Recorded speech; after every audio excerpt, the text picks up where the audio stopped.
So I've hopped on the sourdough bread making train thanks to pandemic living.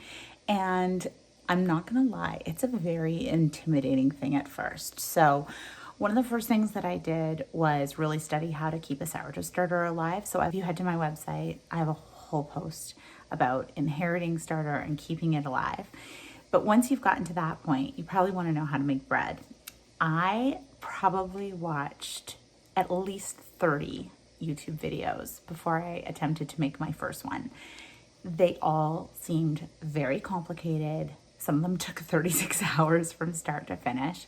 And with 2 kids at home that I'm homeschooling and cooking that happens almost around the clock, more laundry than I know what to deal with, the last thing I want to do is take 36 hours to bake bread.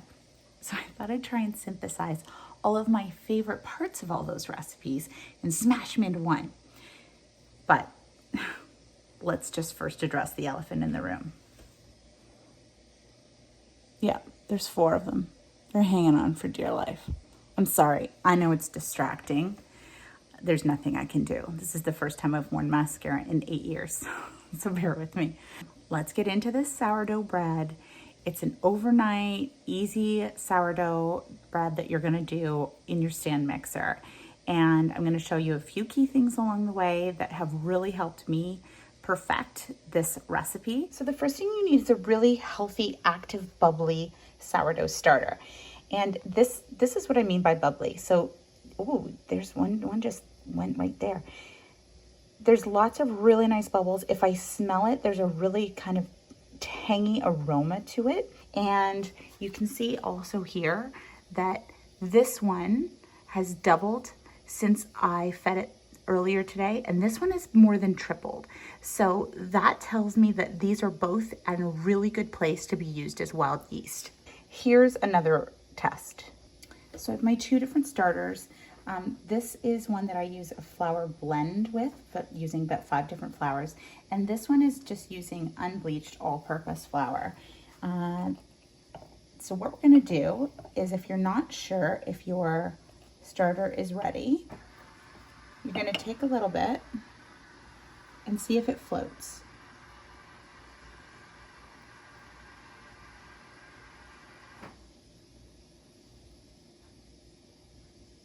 Oh, nope, that one didn't work. Let's check out this one.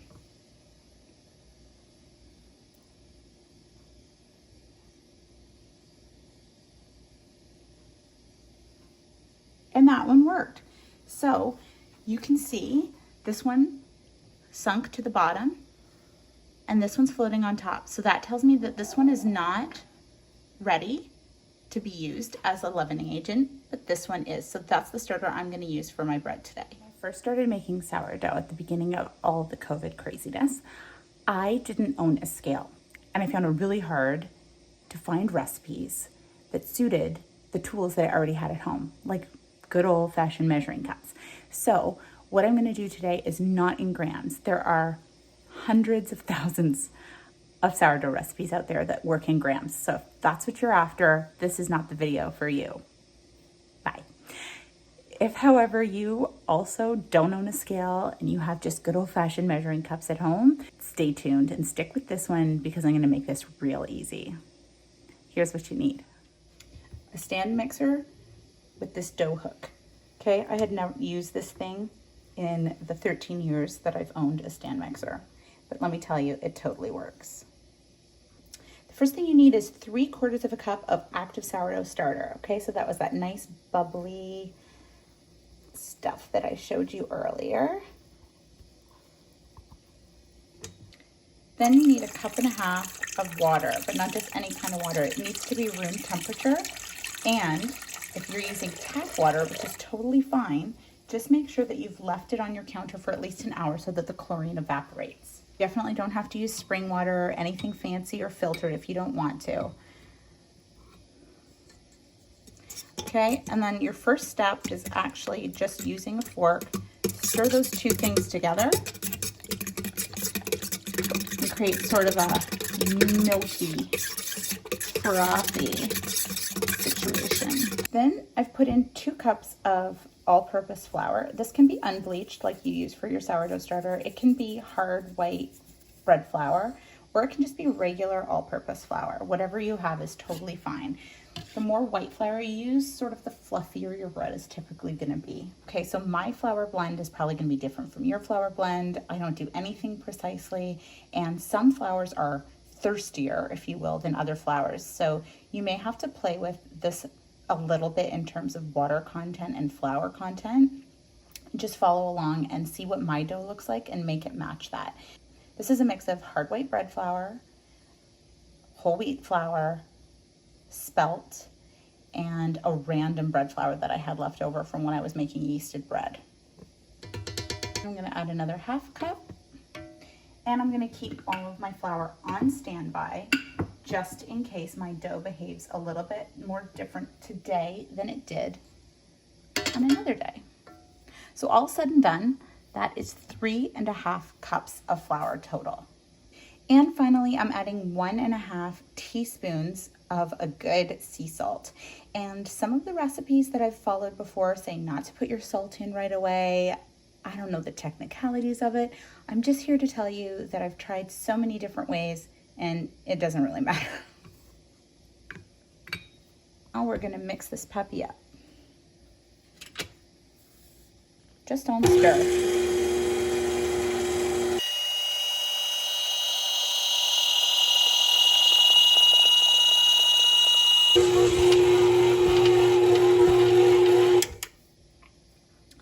Now, you can see that there's still lots of stuff stuck to the sides here, and that tells me that I need to add a little bit more flour.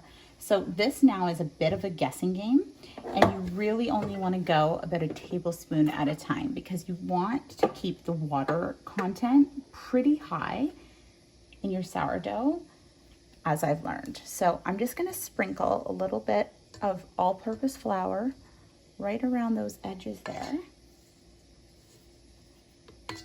and see how that goes. Okay, so this is doing better. It's pulling away a bit more, but I'm gonna add one more, almost a tablespoon, just down around the edges. And that should probably do the trick.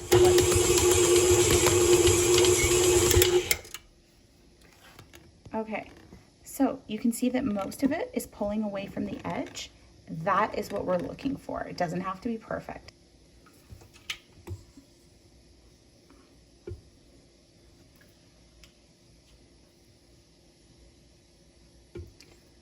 See how it mostly slides off like that, and it's not a lot left really on my fingers. If there's a whole bunch that really sticks here badly onto your dough hook, or it's really sticking onto your fingers, then you need to add a little bit more flour. And again, just do that 1 tablespoon at a time. Now, if I take a plastic scraper, these are really, really cheap and really handy when you're making any kind of bread or curvy products.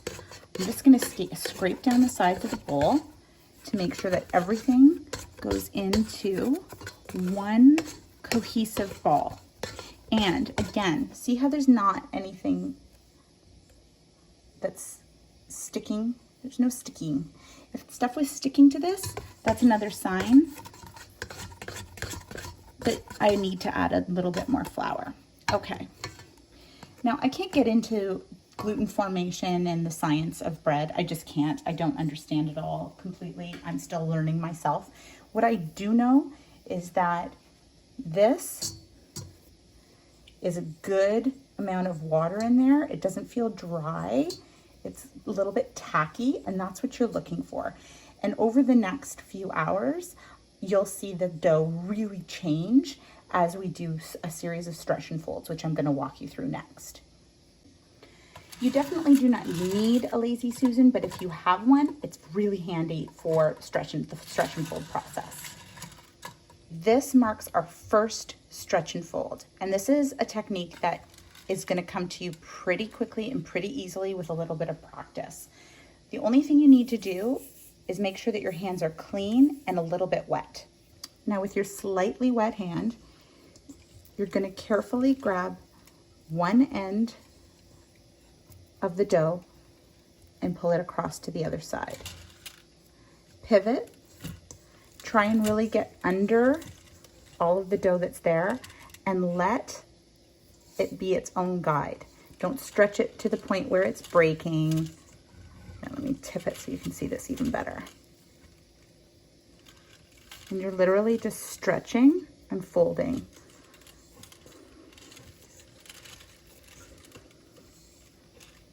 And you're gonna work your way around twice.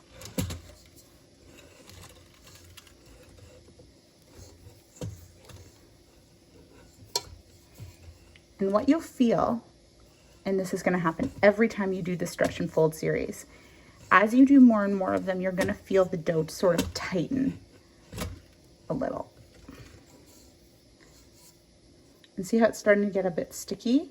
That's okay, I'm almost done, but you can also always go and add a little bit more water to your hands. This is the first stretch and fold that we're doing, and the gluten is sort of fighting me a little. Only this one time, I'm gonna scrape down everything from the sides again, incorporate it into that center ball, and then we're going to sit back, put it in a timeout, and leave it alone.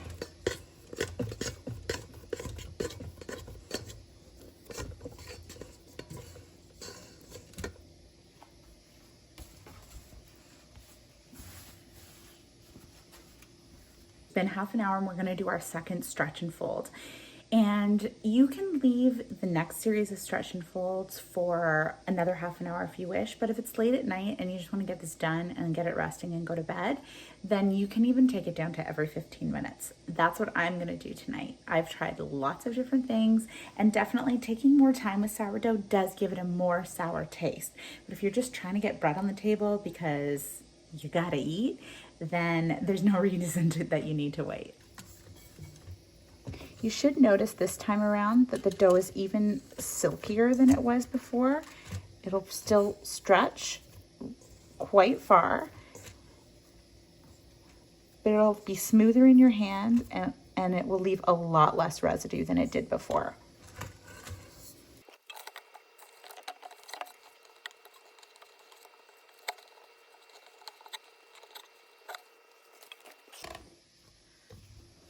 Cover it up again and walk away.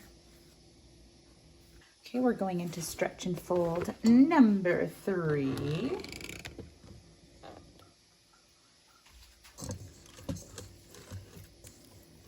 My hands are, again, a little bit damp.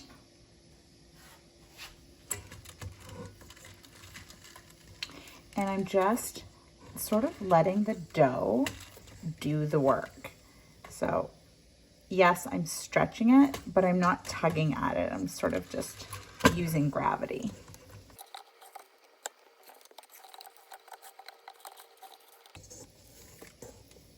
You'll start to notice at this point that the dough is starting to really get quite elastic and a lot tighter, if you will. That is a really good sign that you're doing this right.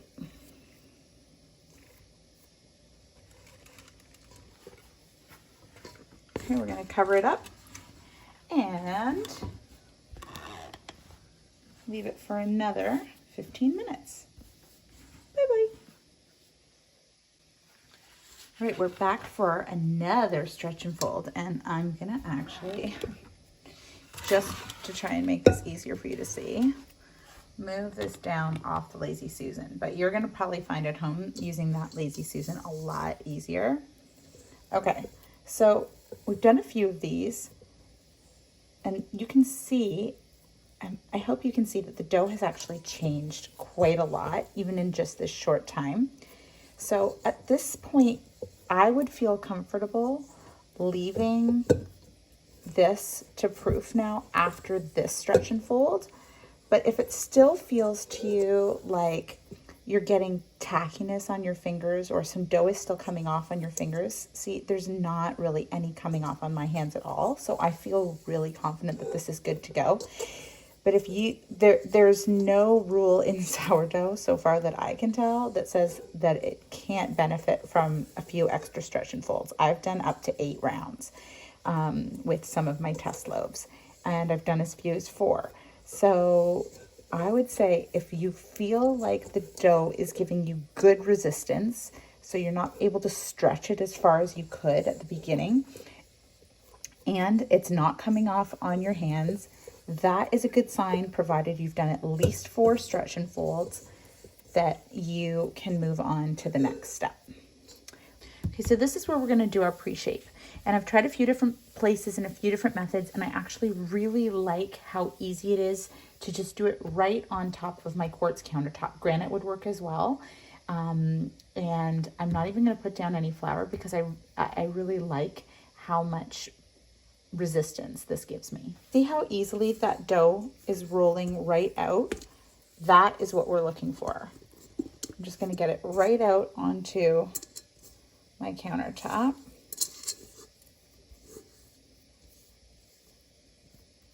And I really know that that was ready because there's nothing left in the bowl. At this stage, you don't need to be precious at all. Just kind of get it into a bit of a square and fold. Fold it pretty loosely. Work just with your fingertips if you can, and get it seam side down, tucking all those loose ends in. And then we're gonna let this sit covered again for another 20 minutes.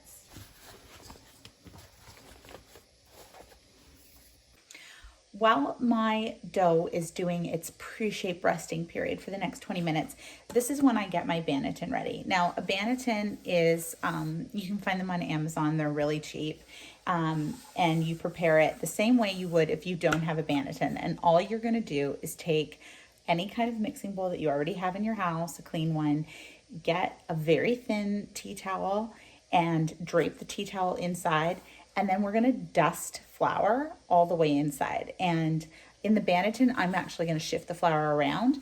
But if you're using just a tea towel situation in any kind of bowl, then you're gonna lightly dust some rice flour all the way around. I don't know why we're supposed to use rice flour. I'm just following the old sourdough blogs. I think it has something to do with absorption and the way it doesn't stick. I don't really know, but that's what I do. However, if you only have all-purpose flour, just use that. It's gonna be fine. So I'm gonna put in a little bit of brown rice flour. Like not a whole lot because I have pre-seasoned this, if you will. It's been used a few times on a few other loaves, so it's already got some flour bits that are sort of stuck inside of there. And I'm just going to try and fill in the crevices without getting my entire kitchen covered in flour. And this is pretty much because this is just the holding vessel now for your bread, your dough, while it's going to sit wet. And so the whole goal here is obviously once it's done proofing, you're just gonna pop the bread right out of this bad boy. Also, we'll brush out excess from previous banneton after I've cooked and use that. And sometimes there's some seeds and stuff left over, which is kind of cool. And I'm even gonna go and grab a few more seeds. I'm gonna throw in some of these guys, a few of those guys. And you'll see what will happen is when the bread goes in, it's gonna go upside down, essentially. So this is all gonna end up on the top of my loaf. Okay, this has been sitting for about 20 minutes and you'll see it's like lost a bit of its shape. It's gone kind of pancakey again. So now it's time to do our final shape before we put it into the banneton or your whatever bowl you're using with a tea towel. So you're gonna take this guy, just make sure it's all scraped up. And then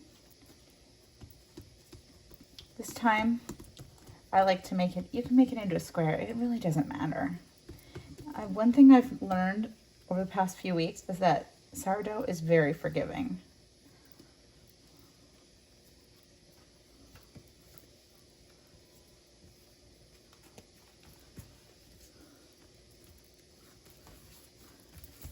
This is the part that may take a little bit of practice, but you're basically, I mean, I watched a whole lot of videos to learn this, and I don't even know if I'm doing it right for reals, but basically you take your sort of fingers and you're pulling, giving it some extra tension, because you want to create this boule. That's B-O-U-L-E in fancy sourdough bread language. This is now your forever top. Underneath is where the seam is, and I'm going to show you how to pop this into your banneton or your bowl. Okay, just one final little shape. Get your hand under the seam and plop. And since I have some goodies in there that I really want to get around the sides, I'm just going to kind of shuffle it around a little bit. And then I'm going to add a bit of oatmeal. And here you can add like whatever you want around the sides. You just want to kind of make sure that there's enough stuff around the side so that as it proofs and rises, it's gonna not stick. I'm gonna dust that with some more flour. Any flour will do.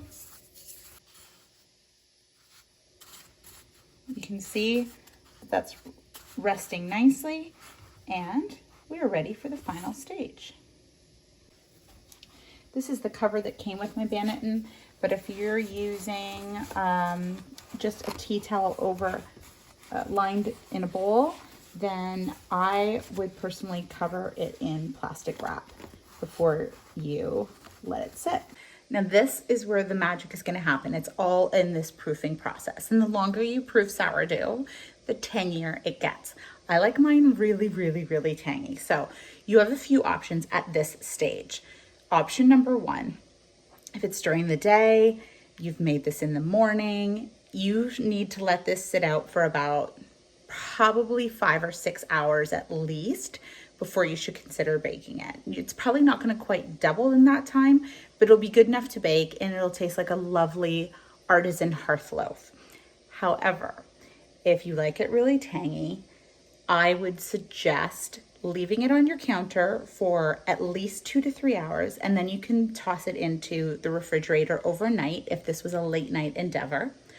Or what I'm gonna do is that it's so late at night at this point that I can leave it on my counter all night and bake this bad boy in the morning. So that's what I'm gonna do. And I'm gonna come back in the morning and show you where we're at and what comes next. As you can probably tell, I just woke up and I did this for you, because I'm gonna get this bread in the oven so you can see how this bad boy turns out. It's been resting or proofing on my counter for 8 or 9 hours, and I'm gonna show you another test just so you know it's ready to put in the oven. But before we do that, we're gonna set the oven to 450 degrees Fahrenheit with a Dutch oven inside.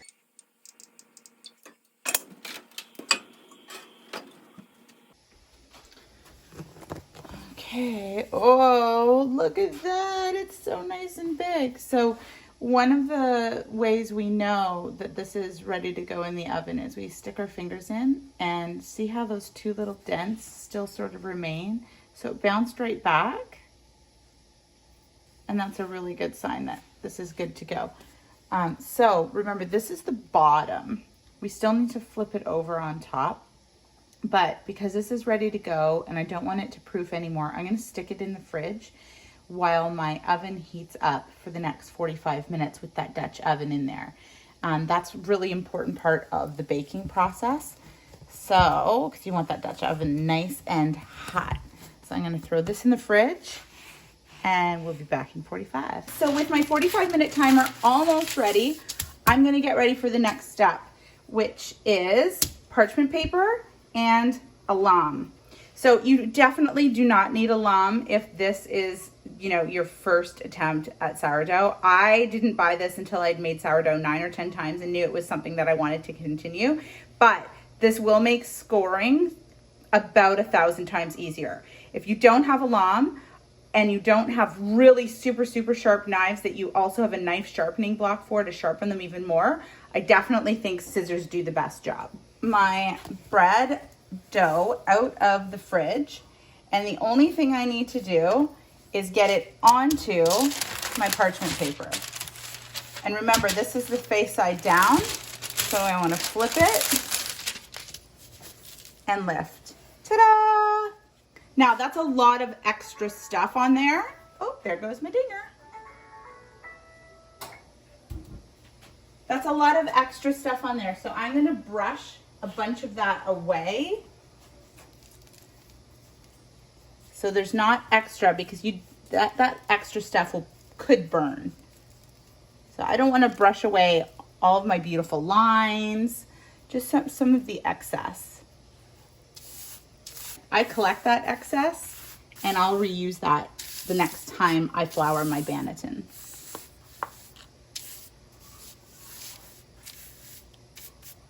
Now, scoring is a whole art unto itself. Definitely not one that I am even close to mastering yet. And there are lots of different reasons for scoring that you can read all about. But one of the reasons is to help steam escape and to make it pretty. So I'm just going to do a really simple one today. You want to go quickly and deeply, about 1/2 inch. And if you don't get it the first time, do it again. So that's all I'm going to do. One quick one. That's going to create an ear. And now we're going to get it into the oven.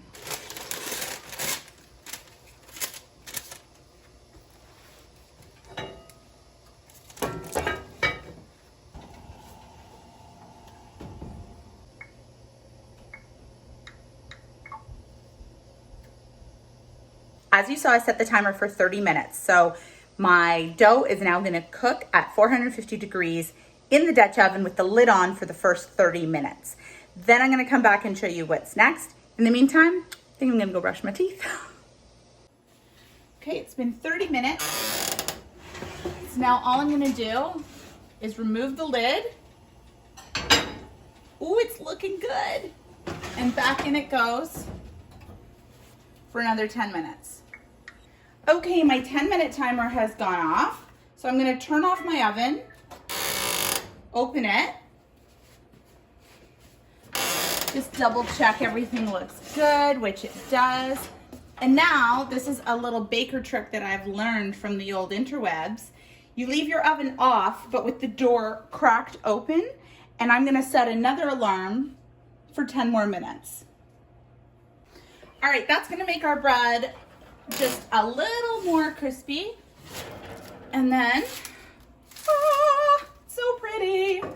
Okay. Parchment paper, for whatever reason, doesn't get very hot. So I'm just going to transfer my bread to a cooling rack.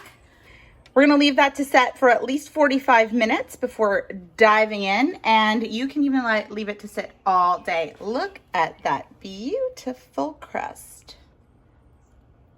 All right, let's dive in and see what this beautiful girl looks like on the inside.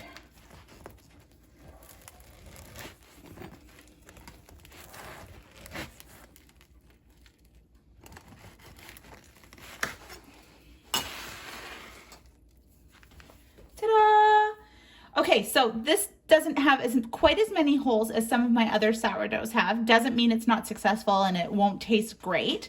But one of the things that would have potentially improved this is doing a couple more stretch and folds last night. So that's something to keep in mind if you really like that typical sourdough, holy Swiss cheese type of look. More stretch and folds will do that.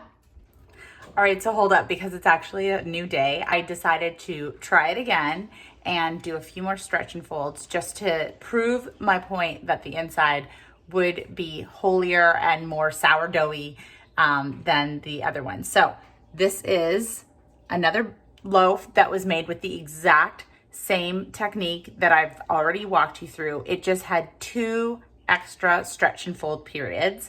And it also went into my refrigerator after it sat out for 2 or 3 hours after the final shaping.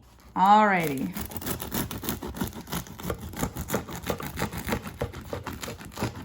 Let's see. Moment of truth.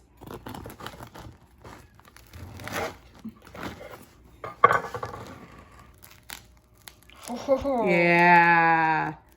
Some really beautiful holes all in there. Smells great. We're gonna give this a taste. Gorgeous. Now, to be fair, the last loaf tasted delicious. It was great. But there's something about the extra stretch and folds and that time in the fridge that generally seems to make an airier, more sour sourdough loaf. So it's really about what you prefer and how much time you have and want to invest. You can definitely do this in one day if you start in the morning and use the technique and bake it at night. But I do, I definitely prefer this one having sat in the fridge for the overnight stretch instead of on the counter. So play with it. That's the beautiful thing about this whole sourdough journey. It's yours to discover.